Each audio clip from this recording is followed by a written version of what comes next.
Bismillahirrahmanirrahim. Rabbi shrah li sadri wa yassir li amri wahlul 'uqdatam min lisani yafqahu qawli. Qala al-musannif rahimahullahu ta'ala wa nafa'ana bihi wa bi ulumihi fid dharain amin wa ba'du. Summalam rahimakallah anna taubata laysat hiya qaulul 'abdi bi lisanihi astaghfirullah wa atubu ilaih min ghairi nadamin bil qalbi wa min ghairi iqla'in 'anil dhanbi. Kalau minggu kemarin sudah dijelaskan bahwa di antara hal yang bisa menyelamatkan nasib kita di akhirat, bahkan di dunia sampai akhirat, adalah taubat. Setelah kita terjebak oleh beberapa dosa besar, maksiat, ujub, riya, takabur, dan hubud dunya, hubul jah, hubul mal, wariyasah, cinta dunia, cinta harta, cinta jabatan, dan cinta kedudukan, semuanya adalah dosa. Maka kemudian musannif memberikan solusi bahwa penyelamatnya adalah taubat. Kemudian di sini dikatakan oleh musannif, ketahuilah bahwa taubat itu bukan hanya aku taubat astagfirullah wa atubu ilaih, bukan itu. Aku kapok, aku taubat, bukan itu yang disebut dengan taubat. Kalau itu semua orang bisa. Jadi taubat itu bukan ngomong cuman astagfirullah. Nah, itu bukan tobat. Kalau tidak dibarengi 3 syaratnya tobat. An-nadamu, menyesali kesalahan masa lalu. Kemudian al-iqla'u anil dzanbi, berhenti meninggalkan yang masa lalu. Kemudian yang ketiga, al-azmu alla ya'uda, komitmen untuk tidak akan mengulanginya di masa yang akan datang. Kalau 3 aspek tobat ini sudah ada pada diri kita, maka itu kita sudah disebut bertobat. Kemudian persoalannya, apakah ketiga hal ini sudah terpenuhi pada diri kita, berarti kita sudah selesai? Belum tentu. Karena setelah tobat diterima atau tidak, itu yang harus kita khawatirkan. Memang dengan bertobat kita sudah melakukan perintahnya Gusti Allah. Seperti kita sholat. Kita sholat sudah dengan segala syarat rukunnya, itu kewajiban kita selesai. Diterima atau tidak sholat kita, itu persoalan lain. Itu hak prerogatifnya Gusti Allah. Nah, karena itu min ghairi iqla'in 'anil dzanbi, tobat tidak cukup hanya dengan astagfirullah, astagfirullah, astagfirullah. Enggak, astagfirullah. Makanya apa? Di dalam Qur'annya apa itu, di Qur'annya wa atubu ilaih itu ayatnya. Jadi istighfar itu sendiri, tobat itu sendiri, beda itu, Pak. Jadi ada istighfar, ada tobat. Makanya kemudian apa? Di sini dikatakan wa qad dzakarul ulama rahimahumullahu litaubati syara'ita. Karena itu para ulama menetapkan syarat-syarat taubat. La budda minha wa la tatimmu at-taubatu illa biha. 3 syarat ini wajib. Tidak ada taubat kecuali dengan memenuhi syarat. Kalau sholat, tidak akan ada sholat itu sah tanpa syarat, tanpa rukun. Tobat, tidak ada tobat yang sah betul-betul tobat kecuali dengan 3 syarat. Al-awwal an-nadam. Yang pertama adalah menyesal bil qalbi. Menyesalnya di dalam hati, bukan di dalam lisan. Seperti maling digebuki, ditangkap maling, ditangkap hansip, tangkap lurah, kapok kamu, kapok Pak Lurah. Bukan itu. Walaupun dia menangis, menyesali, di dalam mulutnya menyesal, maaf Pak Lurah. Bukan itu. Tapi an-nadamu itu yang ada di dalam hati. Karena penyesalan dalam hati dengan lisan itu beda. Orang semua mengatakan kapok, takut. Akan beda kalau rasa takut, penyesalan itu lahir dari hati. Sebab songko hati itu sudah koneksinya dengan langit. Tapi kalau ngomong takut, saya takut cuman masih menggunakan lisan, itu tak ubahnya seperti aksesoris. Menghiasi diri biar dikatakan saya kapok, lalu dibebaskan oleh lurah. Lalu diberi kasih sayang oleh orang tuanya atau mertuanya atau kawannya. Bukan itu yang disebut tobat. Tapi betul-betul menyesal dari hati. Menyesali apa? Alat dulu bi as-salifati, menyesali dosa-dosa masa lalu. Ya Allah, dulu saya hidupnya begitu. Sekarang umur saya sudah sekian, ya Allah. Ibadahku masih begini, ya Allah. Itu betul-betul tumbuh dari hati, bukan dalam lisan. Makanya kayak orang doa. Orang berdoa. Itu ada orang yang doanya hanya di lisan dan ada orang yang memohon itu dari hati. Ketika membaca Rabbighfirli wa liwalidayya, kalau dari lisan ya seperti kereta melaju aja. Tapi kalau kalimat Rabbighfirli wa liwalidayya itu betul-betul keluar dari hati, maka itu akan memberikan efek perilaku yang berubah dalam diri kita. Tapi tidak cuma Rabbighfirli wa liwalidayya. Makanya kayak saya di kamar saya, kamar tidur saya, khusus saya, itu saya tempelin foto abah dan ibu saya. Tak tempelin di tempat tidur saya. Kalau assalamualaikum warahmatullahi wabarakatuh, assalamualaikum warahmatullahi wabarakatuh, saya langsung Al-Fatihah.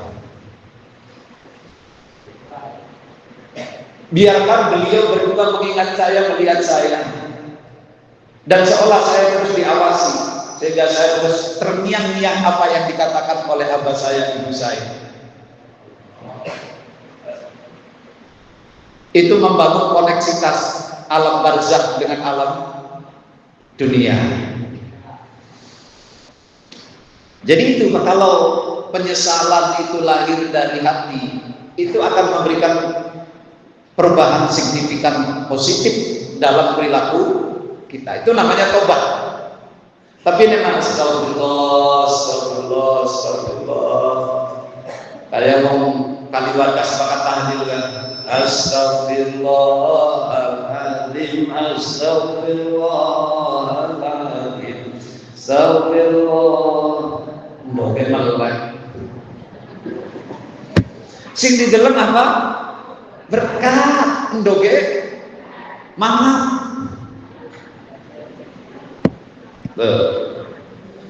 Itu yang pertama, syaratnya tobat adalah menyesali.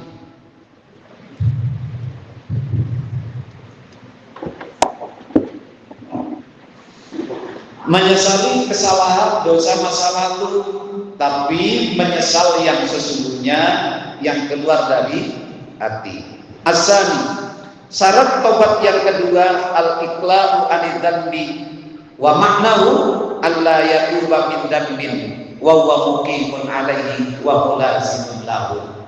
Yang kedua syaratnya tobat, berhenti meninggalkan. Jadi makanya orang belum disebut tobat kalau dia masih melakukannya. Jadi kalau orang itu biasa mendem, tapi masih mendem, walaupun dia ngomong kapok, walaupun dia sholat, itu tetap belum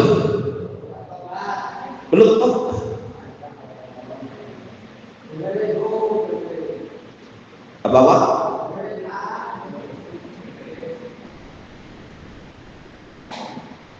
Terus as-salis, jadi belum disebut tobat kalau orang itu masih biasa, masih melakukannya walaupun tersembunyi nggak kelihatan orang, berarti kita belum tobat.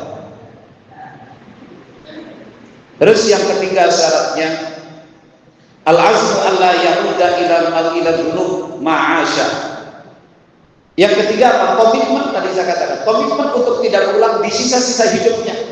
Jadi kalau di sisa-sisa hidupnya masih sokan kembali masa lalu, walaupun sedikit-sedikit, kalau dia dulu biasa minum ngedram, lalu dia ada temannya karena ketemu bestie-bestinya, update status TikTok, IG, walaupun sedikit, berarti belum tobat. Zaman sekarang itu kan paling susah ketemu teman-teman masa lalu. Makanya ketika Rasulullah zamannya Bani Israel, ketika ada orang yang membunuh 99 orang mau tobat, kiai pertama yang didatangi Kiai Kaliwadas, maklum kiai ini masih belum. Dia mengatakan tobat, nggak mungkin kata Kiai Kaliwadas, kamu dosanya sudah terlalu besar. Akhirnya dibunuh sekalian. Menjadi berapa? 100. Setelah 100, nyari lagi kiai yang agak pinter, agak ganteng, datang ke benda. Pak Kiai, saya mau tobat. Apa dosamu kali ini? Saya sudah membunuh 100 orang. Mungkin nggak saya tobat? Bisa. Bisa sekali. Anda punya kesempatan tobat. Tapi tolong syaratnya, yuk hijrah. Pindah dari Kaliwadas, tinggalkan teman-teman masa mudamu tinggalkan, sebab kalau kau masih berkumpul dengan orang-orang masa lalumu, taubatmu hanya sebatas. Makanya orang kalau mau tobat jangan kembali dengan orang-orang masa lalu. Jadi kalau punya istri cerewet, tinggalkan istri cerewet yang sudah ditalak itu, yang sudah tinggalkan. Jangan dikembalikan, itu akan menjerat dirimu sekali lagi untuk ke lubang kedua, ketiga, 4, 5 dan seterusnya.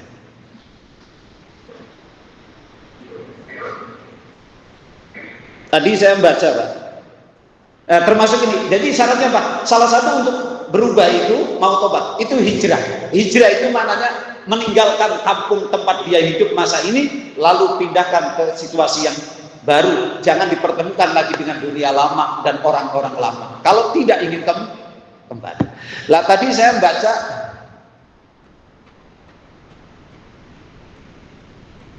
tentang pergaulan dengan bencong. Jadi saya kemarin tuh nyari-nyari hukum orang yang pakai tato dan hukumnya orang bencong. Diriwayatkan dari, kalau nggak salah, Abu Hurairah. Abu Hurairah meriwayatkan bahwa Rasulullah Shallallahu Alaihi Wasallam, Rasulullah pernah ditanya oleh sahabat. Pertanyaannya tragis dari sahabat itu. Ya Rasul, saya berteman dengan seorang bencong. Ada unsa, ada mutakhonis. Kalau unsa memang orang yang punya 2 alat kelamin, kalau mutakhonis laki-laki berdandan perempuan, perempuan berdandan. Nah, yang ditanyakan oleh sahabat itu mutakhonis. Karena kalau unsa, bencong yang asli itu sudah takdir. Yang jadi persoalan hukum itu mutakhonis. Halimi nyandang nganggo pakaiannya Sri nyandang pakaiannya Halimi, lalu Sri jalannya diri parkir, lalu si Halimi dandan, lalu ngomong, hai apa kata, godain aku dong. Lah itu Kanjeng Nabi ditanya, Pak, ini asli. Itu riwayatnya kalau nggak salah dari Abu Hurairah. Ya Rasul,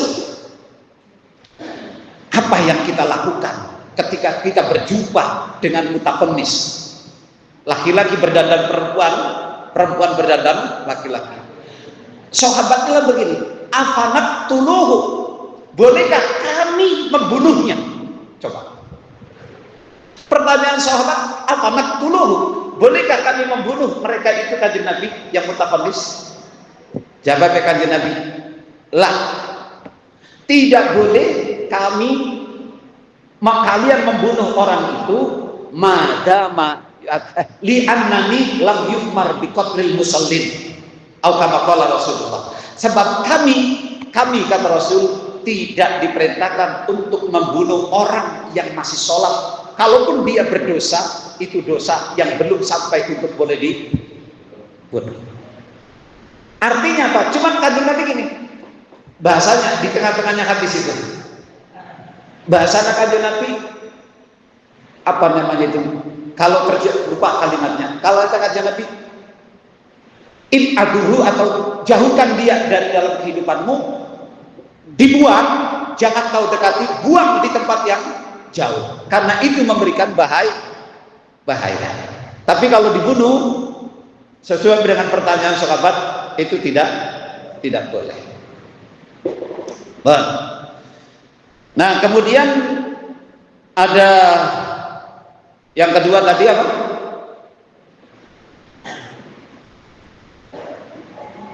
Hukumnya tato. Ternyata tato itu ada dua. Ada yang najis, ada yang tidak najis. Yang najis ini nanti Pak, yang sholatnya tidak sah. Ini bahaya nih. Karena zaman sekarang itu kan pada pamer, ada di tangan, ada di punggung, ada di macam-macam. Itu saya sendiri tidak paham betul dengan dunia seperti itu. Apakah itu di luar atau di dalam, di bawah kulit? Karena itu nanti hukumnya berbeda. Tapi dengan hukumnya secara umum, bertato itu hukumnya apa? Itu. Jadi saya di dalam atau di luar, saya lihat dicari-cari di referensi itu, ternyata beda-beda hukumnya. Itu saya nggak tahu, karena saya tidak taton. Tapi kalau saya paling takut. Kemudian yang selanjutnya, itu syaratnya tobat. Ada 3. Waqad dzakara ulama. Terus wa mungkin asalisu al-azmu alla yauda ila syurutin rabi'in fid dunub allati takunu bainal ibadi wa baina ghairihi minal ibad. Kemudian itu kalau 3 syarat tadi itu kalau dosanya kalau Gusti Allah.